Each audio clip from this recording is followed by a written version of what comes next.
I want to share with you a fairly brief sermon this morning. Tôi muốn share quý vị chia sẻ quý vị một cái tư tưởng về một đoạn đường ngắn gọn. And I think the young people will appreciate this. Tôi nghĩ là người trẻ cũng thích nữa. It's going to be a little different. Cái vấn đề này nó hơi khác biệt một tí. And I don't think I've ever heard a sermon quite like this before. Tôi chưa nghe một cái tư tưởng này lúc nào hết. But I'd like to take you back to my early college years. Tôi muốn hướng dẫn quý vị, đưa quý vị đi vào một cái đoạn đường trong những năm đầu tiên trong đại học của tôi. My mother told me I was afflicted with something. Mẹ tôi đang bị trúng bị cái gì đó. And if I didn't have this particular affliction, I could be a good pastor. Nếu mà tôi không có vấn đề gì cuộc sống thì chắc là tôi mục sư tốt lắm chứ. I was born loving automobiles. Rồi tôi rất là thích xem những xe. I think my first word was vroom vroom. Lần đầu tiên ở trong đời sống tôi là được chữ đầu tiên là vroom vroom. And when I was in college, khi mà tôi trong đại học đó, I found a car that I could afford. Tôi có thể mà mua được chiếc xe mà tôi vừa túi tiền And thôi. it was kind of my dream car. Đó là cái ước mộng của tôi về chiếc xe ấy.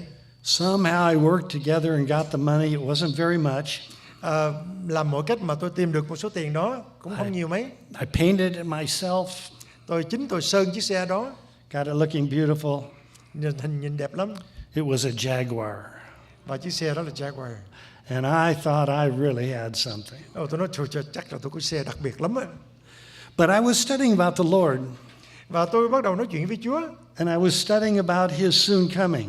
Và tôi học về vấn đề biết rằng Chúa sắp trở lại. And I had a dream. Và bắt đầu tôi có một giấc mơ. Sometimes dreams are really ridiculous, aren't they? Đôi khi những nằm mơ nhiều cái nó lạ lùng lắm phải không? This one didn't make any sense at all. Nên những cái nằm mơ này, giấc mơ này tôi không có một ý nghĩa gì cả. But I learned something from Nhưng mà it. tôi học một điều gì đó. I dreamed that Jesus was just about coming back. Tôi nằm mơ rằng thấy được Chúa Giêsu gần trở lại. And it was a time of trouble. Ở trong cái thời gian gặp khó khăn. And I was fleeing in my Jaguar. Và lúc đó tôi nắm vững, tôi muốn chiếc And xe I đó. was looking for some place in the mountains to hide. Tôi muốn làm sao mà giấu chiếc xe đó ở trên núi nào đó để And không I bị mất. remember in the dream, Tôi nhớ trong giấc mơ. I pulled off the road when I got into the trees. Bắt đầu mà tôi lái xe gần chiếc cây đó, cái cây đó. And I drove into the heavy brush. Và tôi lấy đụng vào gần cái cây đó, vào trong cái bụi cây. Got out of my Jaguar. Ra khỏi chiếc xe của tôi. And began pulling bushes and trees to cover it up so they wouldn't get it in the time of Jesus. Có nghĩa là tôi tới tại đó tôi che đậy chiếc xe của tôi để khi các hoạn nạn đến không có hư chiếc xe của tôi. See, dreams are pretty ridiculous, aren't they? Đôi khi mà giấc mơ nó thật sự nó vô And it took me years and years and years to understand that I could learn something from that ridiculous nhiều dream. năm tôi lặp đi lặp lại tôi nghĩ đến những cái đó bài học cho tôi. See, the interesting thing we can find in the story of the Israelites coming out of Egypt. Và chúng ta học được bài học là cái đoạn đường của những người Do Thái để đi ra khỏi Ai Cập. Is one that we really can understand when we apply it to our time. Khi mà chúng ta looking áp forward dụng to trong Christ's cuộc sống return. thì nó hữu ích và nó diễn tả được cái đời sống mình khi mà chúng ta Chúa trở lại. The plagues got really bad. Thật sự những cái tai vạ đổ xuống thật sự nó kinh khủng vô cùng. They came up to the last of the 10 plagues. Và cái cơn bão cuối cùng, cái tai vạ The cuối cùng. Egyptians were hanging in there. Và những người Ai Cập đã cố đứng vững trong những hoạn nạn này. They didn't want to let go. Họ không muốn thả những dân Do Thái ra. They had free labor almost. Thật sự là người Do Thái làm cho họ miễn phí, không cần phải tốn kém gì. And they were able to build beautiful things. Có thể mà xây dựng những cái tòa lầu hay là văn phòng rất đẹp. And now our workforce was wanting to leave. Mà bây giờ đây là tất cả mọi người mà làm công miễn phí cho mình bây giờ đòi rời khỏi. Pharaoh hadn't let them go, but then number 10 came. Dĩ nhiên vua Pharaoh không bao giờ muốn cho những người nô lệ này đi cả, nhưng mà xảy ra tai vạ cuối cùng là tai vạ số 10. What a difficult night that must have been. Thật sự là một cái đêm kinh khủng vô cùng. In the morning, Egyptians had lost many of their first sons. Sáng sớm biết bao nhiêu người con trai đầu lòng của Ai Cập đã mất. And finally, Pharaoh said, "That's enough. You're out Rồi of here." cuối cùng vua Pharaoh nói thôi đủ rồi, các ngươi để chạy ra khỏi xứ của ta đi. God told the Israelites something really interesting in there. Và Chúa dạy cho người Do Thái một điều gì rất quan trọng ở đây. He said in Exodus 12:35 through 36, Ở trong Xuất Giáp Thứ Ký đoạn 12 câu 35 tới 36. he gave them some instructions before they left. Và chỉ cho họ làm những điều gì trước khi họ rời khỏi Ai Cập. And he said, I want you to go out to those homes of those people that have enslaved you. Và ta muốn ngươi đi đến những dân Ai Cập mà đã bắt ngươi làm nô lệ trong nhiều năm. And this is the time to take up an offering. Đây là cái lúc mà có thể mà nhận cái tiền dâng hiến. And ask them for stuff for yourselves. Và yêu cầu họ cho mình những vật dụng này. And so they did. It says, now the sons of Israel had done according to the word of Moses. Và dựa vào những cái lời của Mô-se nói như thế này. For they had requested from the Egyptians articles of silver and articles of gold and clothing. Và câu 35 nói là những vàng bạc mà họ yêu cầu của Ai Cập. And the Lord had given the people favor in the light of the Egyptians. Và Đức Giê-hô-va đã làm cho dân được ơn phước trước mắt Egypto, nên họ đã bằng lòng cho. So they let them have their request. Và cho tất cả những đồ của mà họ yêu cầu. And then it says, and the people plundered the Egyptians. Và dân Israel lột trần người Egypto vậy. Well, I don't know what it would have been like, because if you were a slave, Mà tôi không biết cái chuyện đó như thế nào, nhưng mà nếu một người làm nô lệ, and you'd never been even invited into your boss's house chưa bao giờ mời đến chủ của mình và mời nhà của chủ mình, to see that they had marble floors, xem thử coi là cái nền nhà nó bằng gạch hay không, then you just you wouldn't imagine what was going to mình happen không biết cái next. vấn đề sang trọng của chủ mình như thế nào. They went into their safe, those Egyptians. Có thể là vào những cái kho vàng của người Ai Cập. They brought in all their golden things that they hung all over them, Lấy hết tất cả vàng, bạc, châu báu mà họ đã đeo, and silver and clothes. ở tất cả những bạc và quần áo. And Tốt đẹp. the Israelites walked out of the house thinking, I'm rich. Và bây giờ người Do Thái lấy hết tất cả vàng bạc của Ai Cập, và bây giờ nói là First mình time đã in giàu my có life. quá chừng. For the first time in my life, Lần đầu tiên trong cuộc sống của tôi I'm rich. là tôi giàu có. So they had to grab all that stuff, put it along with all the other things that they were going on this journey Và with, lấy this hết trip, vàng bạc của người Ai Cập cùng với tất cả đồ đạc của mình bắt đầu ra đi and carry it out of Egypt. và ra khỏi nước Ai Cập. They carried it all the way to the river. Và họ mang gần tới cái dòng sông. Egyptians and Pharaoh got an idea of what had happened and probably wanted it back. Rồi ông Pharaoh là vua Pharaoh tỉnh thức rằng, ủa, chuyện gì mới xảy ra đây? Những người nô lệ lấy hết tất cả của cải của mình. But God opens up the river, Cho nên Chúa đã mở biển đỏ. and they cross on dry Họ ground. đi ngang biển đỏ trên đất khô. And then as soon as they get across, and the Egyptians are now in the river chasing them, Và người Ai Cập chạy rượt theo, mà khi mà họ rời khỏi biển đỏ đó, mà những người Ai Cập vẫn còn trong biển đỏ. God closes the river, Và Ngài đã nước lại, đã giết hết tất cả những người and Ai the Cập. Israelites' fear is gone. Và họ đã mất tích trong. But now they're on the other side. Nhưng bây giờ họ đã qua biển đỏ rồi, thì họ đứng trước mặt sa mạc. Gold, silver, and all sorts of stuff Tất hanging cả all over vàng bạc them, họ đã đem theo dragging it into the wilderness. và đem trong sa mạc như thế. But God had a plan. Nhưng mà Đức Chúa Trời có một mục tiêu. They got into the desert. Khi mà vào sa mạc, God said, Moses, I've got something for you. Chúa nói chung với Mô-se rằng ta có một việc cho ngươi. And Moses went out of camp, Mô-se đã rời khỏi trại của mình, up the mount, lên ngọn núi to be with God and to have instructions on what the people ought to do for God. để gần gũi đến Chúa, để Chúa chỉ thị làm cái gì với những đồ vật vàng bạc này cho Ngài. You remember the story. Quý vị đã nhớ biết câu chuyện. While Moses was gone, Khi mà Mô-se đã rời khỏi, a bunch of people came to Aaron, his nhiều người tới brother, cùng với thầy tế lễ Aaron, and said, man, Moses has been gone so long, we don't know if he's ever coming back. Mà chúng ta nói là Moses đi quá lâu rồi, không biết chừng nào ông sẽ trở lại.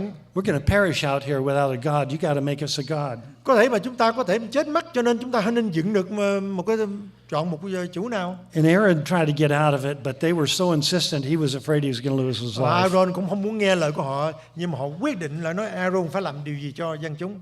So he says, a use for all that stuff you drug out of Egypt. Cho nên tất cả vàng bạc mà ngươi đã lấy từ Ai Cập, bây giờ phải làm điều này. Give me some of your gold.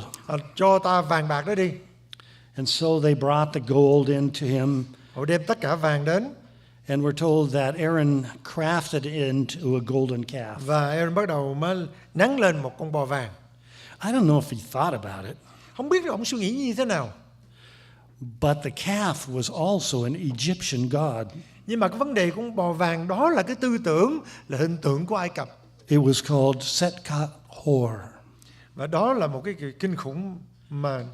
Can you imagine what it would have been like to be God? Quý vị nghĩ rằng thế nào mà Đức Chúa Trời nhìn thấy những điều đó? He told him the first thing on his list of important things. Điều đầu tiên ở 10 điều răn mà Chúa nói như thế này. Don't have any other gods before me. Đừng có Đức Chúa Trời, có Chúa nào khác ngoài ta. I want to be your God. Ta muốn trở thành Chúa của các ngươi.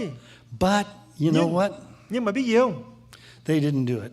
Họ không làm theo sự chỉ dạy của Chúa. So not only did they worship this Egyptian god, không chỉ họ thờ lại hình tượng của Ai Cập, but they did exactly what God told them not to do.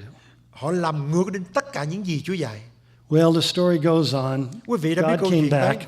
Chuyện gì xảy ra? Moses dropped the Ten Commandments that God had written on. Moses đã làm rớt bể đổ Broke 10 them điều into răn của Chúa. pieces. God's really upset, Chúa rất frustrated. buồn, giận dữ tại sao mà Moses luyện mãn điều răn của Chúa. And he says to Moses, I think we need to start all over again. Nói Chúa Moses chắc là chúng ta bắt đầu. What do you mean, God, start all over again? Nói Chúa bắt đầu làm lại như thế nào? I'm going to destroy all these people. Bây giờ làm lại bằng cách nào là diệt hết tất cả những dân chúng mà ta đã giải cứu ra khỏi Ai Cập. And we'll start over again. Rồi bắt đầu từ ngươi bắt đầu một cái dân chúng mới. Of course, that really bothered Moses a lot. So Moses said, no, please, don't. Moses thương dân chúng, nói cho Chúa đừng làm điều đó, đừng làm điều đó. And after talking together, God said, okay. Sau khi năn nỉ cùng với Chúa thì Chúa nói thôi không được. But I know who the leadership is. Nhưng mà ta phải chọn những người lãnh đạo. You see, not only Israelites came out of Egypt, không phải là những người Ai Cập rời khỏi, đó là những người Do Thái rời Ai Cập. but a large multitude of people that were from mixed backgrounds that also had been enslaved in Và Egypt. những người có thể là cưới gả cùng với những người Ai Cập cũng rời khỏi Ai Cập. They came along for the ride, Họ có thể đi theo cho có. and when the ride got difficult, Khi mà cái vấn đề khó khăn xảy ra, they said, we need another God. thôi bây giờ chúng ta cần Chúa nào mới chứ không còn muốn theo Chúa này nữa. So God appointed individuals with swords, Rồi bắt đầu Chúa chọn những người lãnh đạo. and 3,000 people died that day. Vì vấn đề mà phàn nàn những người lãnh đạo mới, cho nên Chúa đã diệt trừ mấy chục ngàn người. Eventually, they went on from there Từ lúc đó họ đã quyết định theo bước chân của Chúa with new Ten Commandments với một bản 10 điều răn mới, and spent 40 years trying to get through this wilderness. và cố gắng sống trải qua 40 năm trong đồng vắng. During that time, there was an understanding that God gave all this gold of Egypt to them for a reason. Và từ lúc đó Chúa kể thị cho họ biết là những vàng bạc mà ngươi lấy, Chúa có mục tiêu. That was what the sanctuary that was mobile and was able to be used for God to show His presence. Đó là người dùng điều này để dựng lên lều tạm và đền thánh cho ta. Gold, silver, Tất cả vàng jewels, bạc, wood, ngọc cloth, hay là những all gỗ quý went giá, into making that sanctuary. tất cả đi dựng lên lều tạm cho Ngài. I'm sure there was stuff left over. Tôi biết rằng rất nhiều thứ quý giá vẫn còn chưa dùng đến. But the sad thing to me is that Cái điều đường đau buồn cho tôi thấy là như này. for those whose things that they had brought out of Egypt didn't end up in the sanctuary, Những điều mà họ đem ra khỏi Ai Cập mà Chúa ban phước cho, thật sự không phải hết những điều đó quý giá được làm ở trong đền thánh. or ground into dust hay là có thể mà bỏ đi when they made the calf, hay là the golden calf, dựng nên cái con bò vàng. that what was left over, Những gì mà còn lại, they had to drag it for the rest of that 40 years. họ kéo chung với họ một cái gánh nặng cả 40 năm trời. And only 2 of them ever got anything out of it. Và thực sự có 2 người mà kéo một số vàng bạc đó ra khỏi. That was Caleb and Joshua. Đó là Caleb và Joshua. So, Cho nên I wonder, tôi mới thắc mắc, what is God doing for you? Chúa làm gì cho chúng ta ngày hôm nay? He tells us in Chúa đã nói chúng Isaiah, ta điều này ở trong Isaiah chapter 43, verse 7. ở trong sách Ê-sai đoạn 43 câu số 7. Everyone who is called by my name, Ê-sai đoạn 43 câu số 7 nói rằng tức là những kẻ xưng tên ta and who I have created for my glory. và dựng nên họ vì vinh quang ta. You see, when God asked him to bring all that stuff out, what it's eventually all that was used for them was to create this beautiful sanctuary and to glorify God for that. Chúa đã kêu đem hết tất cả vàng bạc ra khỏi Ai Cập, dựng nên lều tạm cho ta.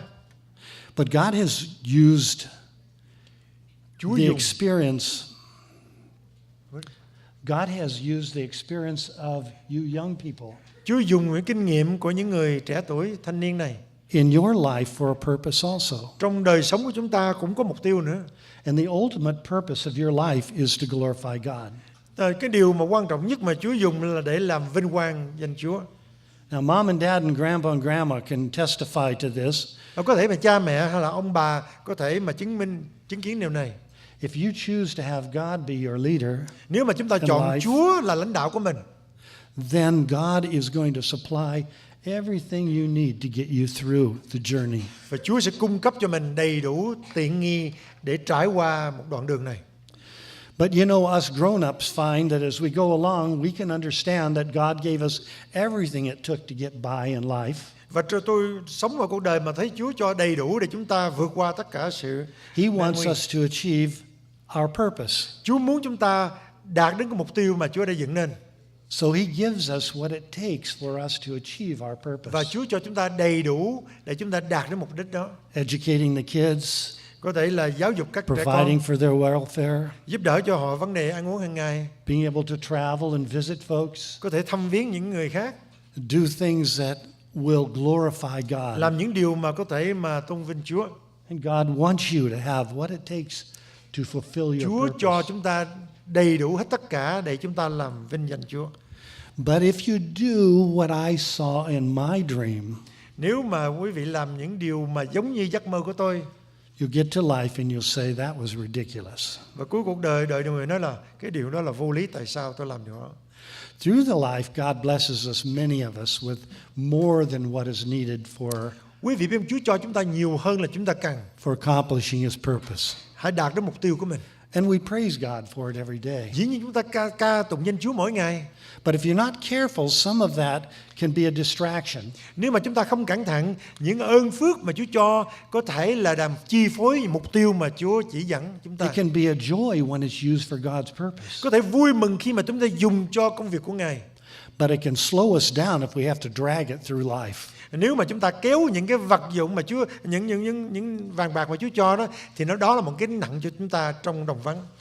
Riches on this journey that are used for self may distract us. Những giàu sang ở trên trần gian này có thể làm chi phối cho cuộc hành trình chúng ta. And may it make it impossible for us to finish the journey. Mà có thể làm chúng ta không thể nào đạt đến mục tiêu mà Chúa cho. When I was in high school, I had a lot of really close friends. Khi mà tôi ở trung học, tôi có rất nhiều bạn bè. And I stayed close to them for years. Và tôi gần gũi với họ biết bao nhiêu năm sau đó. Just this last year, Năm vừa qua, two of my high school graduates phoned me and said, we need you to visit somebody. hai người bạn của tôi lúc đó đã kêu gọi tôi hãy tới thăm viếng Another classmate. cùng với một bạn khác. He said he was dying. nói là người bạn đó gần chết rồi. And he wanted to see me one last time. Rồi cần gặp tôi một ngày cuối cùng. This person had lived a very self-centered life. Và cái người này sống chỉ tập trung vào bản thân mình mà thôi.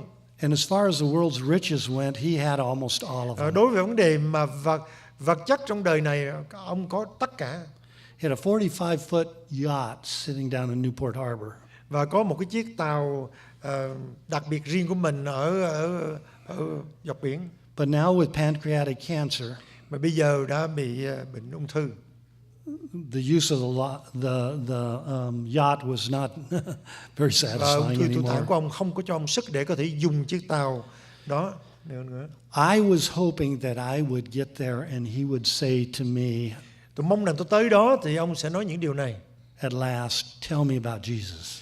Cuối cùng, xin cho tôi biết Chúa Giêsu là ai. I knew him well, so I prayed ahead of Tôi biết time. người này là rành mạch lắm, cho nên tôi cầu nguyện trước khi God. tôi đến thăm. Please open the door. Và tôi nói rằng xin Chúa mở lòng của người anh này. And he did. Lúc mà ông mở lòng để tiếp Chúa, He asked me why there were so many of our classmates that weren't going to church anymore. nói tại sao những người bạn của chúng ta ngày xưa không còn đi nhà thờ nữa. And that was the opportunity to be able to share with him. Lúc đó là cái lòng tôi bắt đầu mở ra để tiếp đón anh.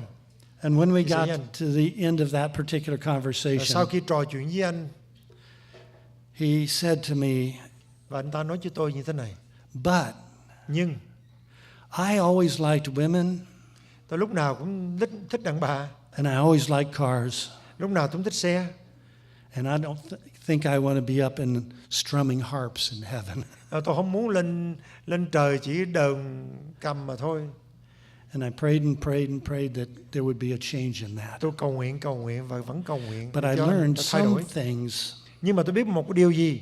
Điều này: If we head in that direction, nếu mà chúng ta đi vào một đoạn đường đó, it takes us away from God thì đi xa Chúa, and not closer. không gần gũi đến Chúa chút nào. And ultimately, all those things, Và cuối cuộc đời của mình, tất cả những gì mà chúng ta đã đạt được, which could have been used for the Lord, có thể dùng cho Chúa, is wasted, mà nó mất, totally rất uổng, wasted in life. không đáng chi tiết. Fortunately, I saw him one more time, Sau đó tôi thăm viếng anh một lần nữa, and he said to me, Geof, và nói là: anh Geof ơi, don't worry. đừng lo lắng nữa. I've worked through this, Tôi đã làm xong hết đoạn đường này, and I'm at peace with God, và tôi đã tiếp nhận Chúa, and it's all going to be okay. và tôi đã quyết định như sau. I'm looking forward to what God can do in Và tôi biết rằng Chúa sẽ làm gì đặc biệt cho đời sống của tôi. in all of us who take the wrong turn and head off in the wrong Và direction. nếu mà chúng ta đi một đoạn đường xa Chúa đi nữa, What we have in life những gì chúng ta có trong cuộc sống ấy, is for our joy, những gì chúng ta có thể vui hưởng trong đời này, for God's glory. cho sự vinh quang Chúa. And when we use it for what God intended it to, Nếu mà chúng ta dùng những gì theo mục đích của Ngài, can change not only our lives but others too. thay đổi đời sống của chúng ta. May God bless you Cầu Chúa ban phước cho quý vị and grow the beauty in you và có thể phát triển đời sống quý vị until the day they come. cho đến khi Ngài Chúa trở He lại. comes again. Chúa sẽ đến trở lại. I've come to the conclusion Tôi đến kết thúc cuộc đời. Tôi có thích này. that we cannot Chúng ta go không thể through this life, chúng thể trải qua cuộc sống này, and when we get to the heavenly kingdom, look back và khi chúng ta lên thiên đàng rồi chúng ta sẽ nhìn ngược lại and say, và nói rằng: what I was hoping to happen on my journey mong rằng những gì tôi có được trong cuộc hành trình này, has not happened to a greater degree nhưng mà không có lớn hơn những gì tôi once tưởng tượng. God brought us to that promised Khi mà Chúa land. cho tôi vượt qua đồng vắng, thì Chúa cho những gì cao quý hơn nữa. Young people, there's nothing that you will lose here in this life that Những will người thanh amount niên to này, anything compared to what God Chúng ta không có mất will gì do mà for điều you in gì the heavenly kingdom. trên trần gian này nếu mà chúng ta biết được Chúa cho chúng ta ở trên thiên đàng như thế nào. And not only will you have everything you dreamed of, Không phải những gì mà chúng ta ao ước đều được cả. but you will have even more than you could ever dream Chúng ta about. còn được nhiều hơn là chúng ta ao ước nữa. You like to travel? Quý vị muốn đi du lịch không? Try flying. Cố gắng này. Car's not going to go as fast as God can Lái get chiếc you xe, places. nhưng mà xe không có thể đi xa đi lại bằng chương trình của Chúa. You want to see stuff new? Chúng ta muốn thấy những điều gì mới không? There's unbelievable amounts of universes to see. Hay là chúng ta vũ trụ, chúng ta biết bao nhiêu những nơi vũ trụ khác mà chúng ta thấy. You want to see riches? Chúng ta muốn giàu có. The street in front of your heavenly home will have streets that are paved with Chúng ta gold. trên thiên đàng chúng ta thấy rằng đường mà bằng vàng hết. I've often thought, we're going to feel so silly about digging that stuff up, Chúng ta thấy ngạc nhiên mà thấy vô lý mà chúng ta có thể trying to đào make những, stuff out of it, những gạch vàng đó ra khỏi. when all the time it was God's paving material. Đó là những cái gì đơn giản của Chúa thôi, không gì mà quý giá giống như ta tưởng. I'd like to share with you in closing a song that I believe kind of tells it all. Tôi muốn chia sẻ với quý vị một bản hát nói hết tất cả những điều này.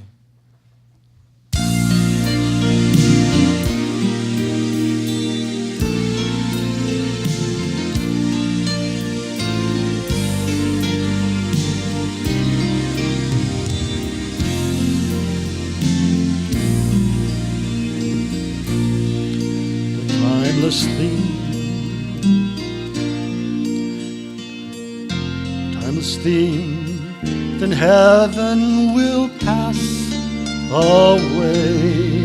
It's not a dream. Things new that day. Gone is the curse from which I stumbled and fell. Evil is banished to eternal hell. No more night, no more pain, no more tears, never crying again. Praises to the great I am. We will live in the light of the risen Lamb. See all around, now the nations bow down to sing. The only sound is the praises to Christ our King. Slowly the names from the book are read. I know the King, there's no need to dread.